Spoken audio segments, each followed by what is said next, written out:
exemple aussi, comme les pèlerinages sont certainement un lieu important, mais il y en a bien d'autres qu'il faudrait citer. Quant au monument, eh bien, ça se voit, hein, d'une façon ou d'une autre, bien sûr. Hein, j'oserais dire, investir dans la pierre pour nos frères martyrs ou saints, hein, en vue de l'unité des chrétiens, c'est un bon placement. Le premier lieu qu'il faut citer, bien sûr, parce qu'il est visible et important, c'est l'église, ancienne église San Bartolomeo à Rome. Hein. Il y en a qui la connaissent certainement, hein, la basilique des apôtres. Hein. Et donc maintenant, cette basilique s'appelle officiellement basilique San Bartolomeo et des martyries, des martyrs du XXe siècle. Hein. Donc cette basilique de l'apôtre Saint-Barthélemy, et depuis longuement, ça fait plus de 10 ans, depuis le 12 octobre 2002. Hein, et cette basilique des martyrs du XXe siècle a une dimension œcuménique, à savoir que les reliques de martyrs du XXe siècle qui sont là sont des reliques de catholiques, bien sûr.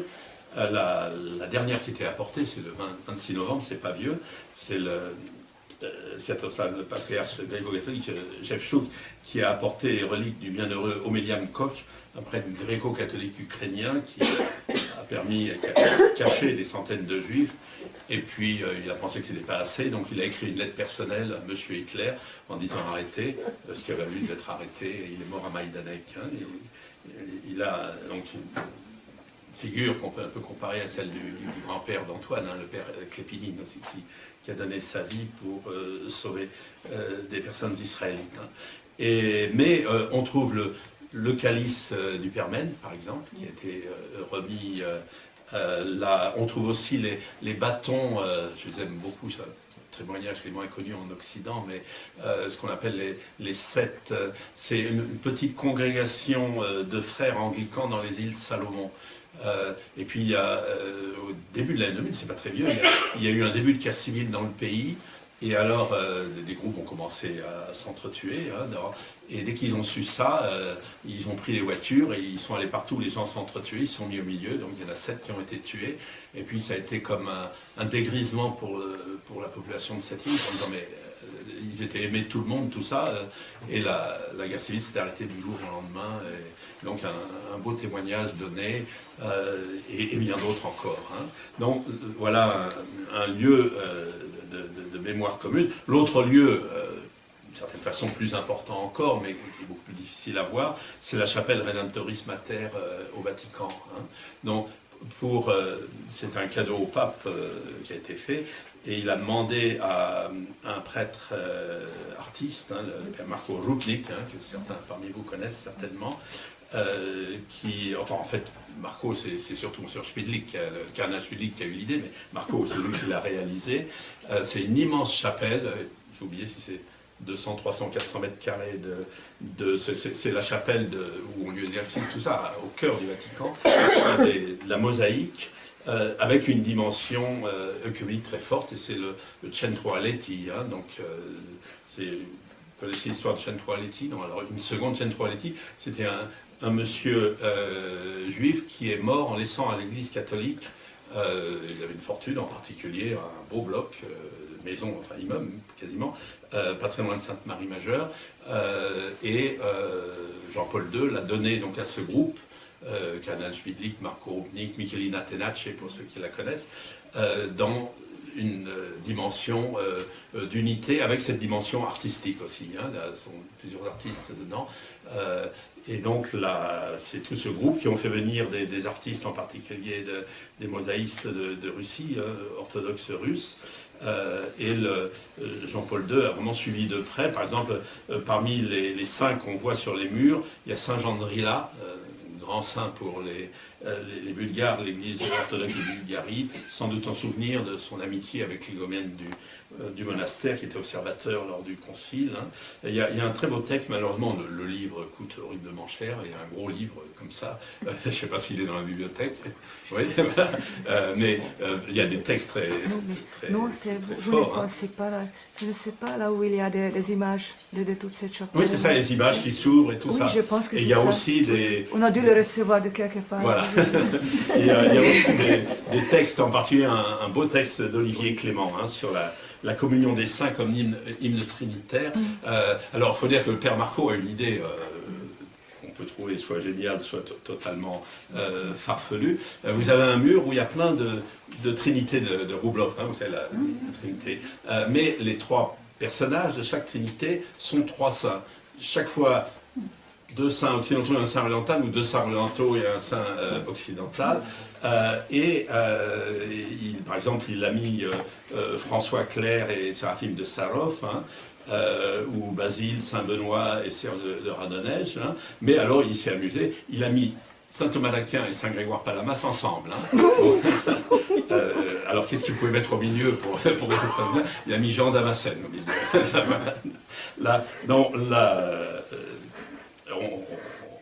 On ne va pas faire de l'un et l'autre les porte-parole de deux armées qui s'affrontent, mais c'est vrai qu'il y a quand même quelques problèmes théologiques réels. Mais en haut, il y a des processions, là aussi, de martyrs du XXe siècle, avec des figures catholiques, j'ai oublié son nom, gréco-catholique ukrainienne, le père Pavel Florensky, les martyrs luthériens allemands, anglicans, etc. Donc, un beau témoignage et qui est vraiment au cœur du Vatican. Un autre lieu, si vous y passez un jour, arrêtez-vous, et ça vaut le temps de s'arrêter un moment, c'est l'abbaye Saint-Maurice en Suisse. La porte de Saint-Maurice. Alors c'est un peu plus difficile à suivre parce que c'est dans les langues originales, donc vous avez des textes en arménien, en hébreu, en chinois, je ne sais pas dans quelle langue, mais elle est dédiée aussi à tous les saints et tous les martyrs. C'est du bronze, si mes souvenirs sont bons, c'est beau aussi. Voilà quelques exemples pour les catholiques. Chez les anglicans, il y a un lieu, je ne sais pas, c'est là qu'ils le connaissent, on va voir tout de suite du quoi je veux parler, c'est l'abbaye de Westminster. Donc l'abbaye de Westminster, pour les anglicans, c'est là où sont enterrés tous leurs grands hommes. Dans les années, je ne sais plus, 91 ou 92, on s'est rendu compte, il était temps quand même, que la façade ouest, la réforme était arrivée avant la fin de la construction de l'abbaye, enfin l'aménagement exactement, et qu'on n'avait pas mis de niche dedans, parce que c'était fini pour les saints.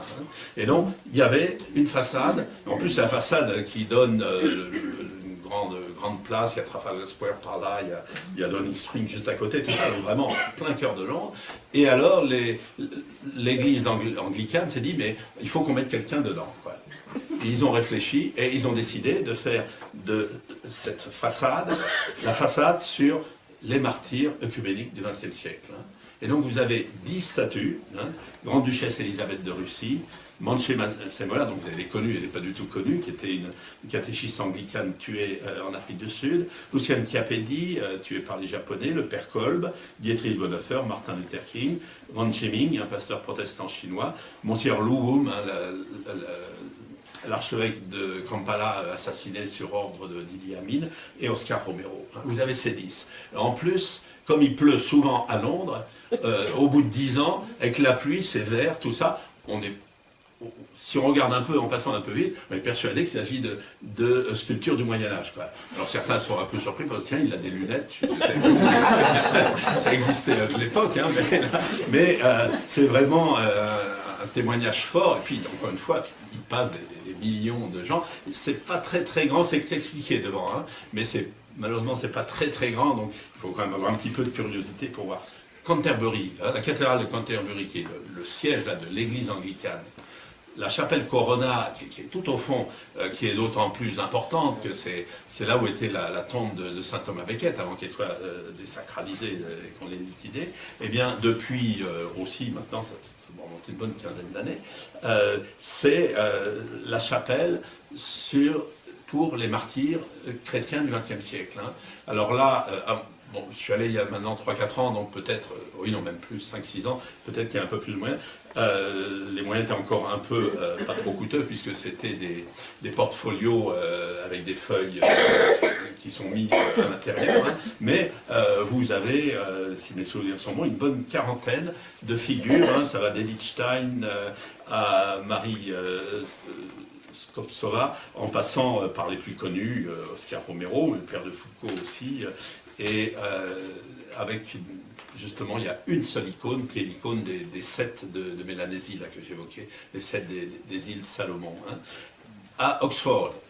Oxford, au XIXe siècle, devant l'église Sainte-Marie, dont le vicaire était un certain John Henry Newman, hein, on a fait un monument à la mémoire des martyrs protestants massacrés par les catholiques, hein, Thomas Cranmer, Nicholas Ridley, Hugh Latimer. Et cette église donc, a vraiment une importance pour toute la confession anglicane. Eh bien, à l'intérieur de l'église, en 2008, on a inauguré une grande stèle à la mémoire des martyrs anglicans et des martyrs catholiques, tués donc pendant cette période de la réforme en Angleterre. Donc juste en face de la stèle, du prêche, de la chaire où on prêchait Wesley d'un côté et Newman de l'autre, eh bien vous avez donc cette grande stèle, belle, à la mémoire des deux. Il y a du côté de la Réforme, il y a au moins 2 cathédrales, il y a peut-être plus. Il y a celle d'Utrecht chez les réformés et celle de Strangnas pour les luthériens, hein, en Suède, hein, où comme à Canterbury, il y a une chapelle qui a été dédiée à la mémoire des martyrs du XXe siècle, donc avec aussi soit des tableaux ou d'autres signes qui les rappellent. Hein. En Russie, que ce soit à Boutovo, à Samdor-Morche ou à Tchaïr, donc il y a plusieurs lieux qui sont des lieux où sont morts ensemble des évêques, des prêtres, des moines, des moniales, orthodoxes en majorité, mais aussi catholiques. Il y a aussi des signes d'unité, donc on peut prier ensemble. Ou encore à Sighet, hein, en Roumanie, donc le grand mémorial qui comprend pas seulement les victimes, les martyrs religieux, mais aussi les victimes de la période communiste. Vous avez aussi cette dimension œcuménique qui est représentée. Voilà, je m'arrête là. Je vous remercie d'avoir été patient jusqu'à présent. Et je redis ce que j'ai dit au début, si vous voyez des faits, des éléments qui vont dans ce sens de partage, donc de ces grands frères dans la foi que sont les martyrs et les saints, je vais continuer pendant je ne sais pas combien de temps encore ce cours, donc j'essaye d'améliorer chaque année. N'hésitez pas à me faire connaître quelques domaines que ce soit, tout ce qui va dans cette direction. On se donne 10 minutes de questions. Des questions, oui. Si vous avez des questions. Oui. Je fais pas une question. Oui. Si vous parlez une toute petite remarque, vous avez parlé de la chapelle Redemptoris Mater. Oui. Il y a une mosaïque qui représente Edith Stein et un buisson ardent. Tout à fait. Et je suis tombée sur une carte, j'y pense parce que j'ai eu la carte dans les mains il y a 24 heures peut-être. Et puis vous avez mentionné celui qui vit sur sa colonne en Syrie, il demandait toujours des nouvelles de Sainte-Geneviève et réciproquement il comptait sur leur prière mutuelle. Oui. Et Sainte-Geneviève est quand même une sainte intéressante. Oui. Au moment des élections, les gens empruntent ça à Monseigneur de Cour, parce que nous avons eu le pèlerinage la semaine dernière. Mais de toute façon, c'est quand même la grande priante qui a été en même temps la gardienne de la cité. Défenseuse de la cité, oui, tout à fait. De Nanterre et de Paris. Oui. On lui doit les Parisiens lui doivent beaucoup quand même. Donc on peut la prier parce qu'elle fait partie de ces saints de l'Église indivise. Oui. Qui est vénérée par les orthodoxes. Et voilà, exactement. C'est ce que j'allais ajouter, très vénérée par les orthodoxes. Je pensais il y a 15 jours, au moment de sa fête, oui. Aussi un autre grand saint, parce que alors là c'est très récent, j'ai oublié l'année exacte, mais Saint-Étienne de Hongrie a été canonisé par le patriarcat de Moscou. Bon, a été canonisé par l'Église catholique il y a déjà longtemps, et aussi les saints de la terre. Alors le titre exact c'est les saints de la terre de Grande-Bretagne et d'Irlande. D'avant la séparation ont été aussi canonisés de façon un peu, globale par le patriarcat de Moscou, hein, à la demande de Monseigneur de Sologe. Oui, c'est très important de permettre de rebondir là-dessus, parce que, autant qu'on sache, Geneviève et Siméon n'avaient pas échangé leurs adresses mail. Hein. Non, voilà. Voilà. Et qu'est-ce que je veux dire par là? Je veux dire que chez les premiers chrétiens, enfin les chrétiens des premiers siècles, c'est déjà passionnant de savoir comment l'information circulait quand même, hein, même sans avoir les adresses Internet, et comment, en plus, il y avait peu de chances qu'ils aient échangé leurs photos, qu'ils se soient vus à la télé, tout ça. Donc, c'était vraiment dans la foi qu'ils se voyaient. Hein. Et ce sens de prier pour tous les chrétiens, en particulier pour les frères qui souffraient à des milliers de kilomètres de là, dont en fait on n'avait strictement aucune idée de ce qui, de point de vue humain, ce qu'ils pouvaient vivre, parce que c'était des mondes totalement différents, on n'en avait aucune connaissance, mais il y avait toujours ce sens. Et alors en notre temps, d'une part, on a beaucoup moins d'excuses de ne pas le faire, bien sûr, et puis alors, dans notre temps, il y a une autre dimension sur laquelle j'insiste souvent, et ce qui vaut pour l'unité comme toutes les dimensions de la vie chrétienne, à l'époque de Sainte Geneviève, et encore quelques temps plus tard, c'est à la fois très beau, mais notre humanité telle qu'elle est aujourd'hui, je ne dis pas qu'on soit génétiquement différent, mais l'information, ça fait partie de nous, certainement beaucoup plus qu'avant. Hein. Et je veux dire par là, parce que quand je travaillais pour l'AED, plusieurs fois on m'a dit, dans tel ou tel pays où il y avait des persécutions, que une de leurs souffrances, c'était qu'ils sentaient bien qu'on ne s'intéressait pas à eux chez nous. Donc, là, c'est bien sûr, c'est pour le Christ qui souffrait aujourd'hui, enfin, qui souffre aujourd'hui comme hier, hein, mais je dirais c'est peut-être un peu plus dur aujourd'hui, à l'inverse de cet intérêt de Geneviève ou de Siméon et de tant d'autres, c'est peut-être encore plus dur aujourd'hui pour des frères chrétiens qui souffrent pour la foi, de voir que leurs frères dans la foi ne s'intéressent pas à eux qu'auparavant. Donc c'est de toute façon un devoir, vous voyez comment ils s'aiment, hein, comment pour que tous soient un, bon, pour que le monde croit, tout ça, bien sûr c'est évident, mais en plus il y a quelque chose, je dirais, de simplement humain qui joue aussi aujourd'hui.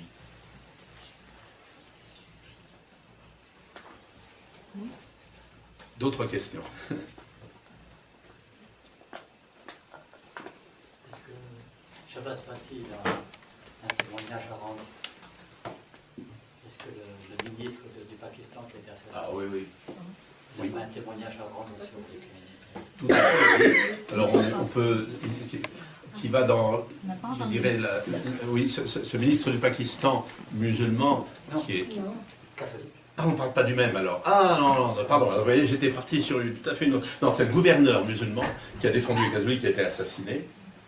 Oui. Alors bon, on va dire les deux. Alors celui-là, oui, il y a même déjà un mouvement pour sa béatification.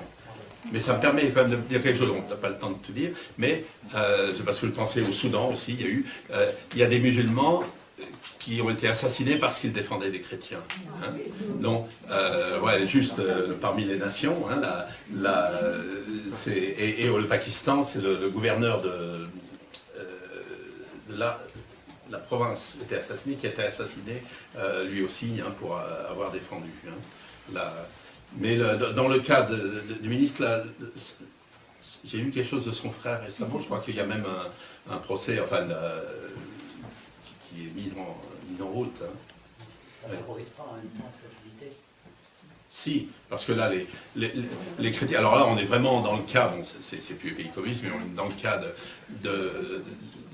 d'époque communiste, à savoir... Alors, je prends par exemple... Alors, je connais moins le Pakistan, je suis allé qu'une fois, mais je suis allé un peu plus longtemps au Bangladesh, où les situations sont moins sanglantes, mais sur le fond, ne sont pas plus faciles. Hein. Il y a, même au niveau de la catéchèse, par exemple, il y avait des choses communes qui se faisaient, parce que cette conscience que si on ne s'entraide pas, on ne pourra plus. Quoi, hein. Donc et qui existe aussi dans d'autres pays. Hein. En Ukraine, par exemple, alors c'est pas la catéchèse proprement dit, mais il y a un cours d'initiation à la religion qui a lieu dans toutes les écoles, et c'est une sœur gréco-catholique avec des collaborateurs d'autres confessions, et c'est le même cours qui est donné par les différentes églises. Hein. Compte tenu d'autres difficultés par ailleurs, c'est des choses qui méritent d'être connues dans ce domaine. Vous savez que M. Rakowski vient dimanche prochain à Dijon. Ah, mais c'est bien. Non, j'étais avec lui la semaine dernière. Mais... Alors, est-ce que vous pouvez nous parler de son grand-père? Parce que je savais pas. Le père Clépinide, oui. En fait, il était avec la mère Marie. Hein, et alors ça, mais il vous le racontera, mais on peut le dire pour ceux qui ne sont pas à Dijon. Quand il a été arrêté parce qu'il faisait des fausses cartes d'identité pour les Juifs, les autorités, donc à Paris, de la Gestapo qui l'avait arrêté, qui est quand même un peu gêné par... bon, un prêtre, tout ça, ça l'a fait quand même un peu mal, bon, même s'il y a quand même un bon nombre, même des évêques qui sont martyrs. Non, on lui a proposé un marché, on dit, bon, si vous arrêtez d'aider ces juifs, on passe l'éponge, comme on dit. Et le père Dimitri a tout simplement montré sa croix, et il a dit, le pectoral, hein, comme on les prêtres byzantins, il a dit, celui-là, est-ce que vous permettez que je continue à parler de lui? Est-ce que vous permettez que je continue à parler de lui ou à m'intéresser à lui? Et il était envoyé en camp de concentration, il est mort. Hein.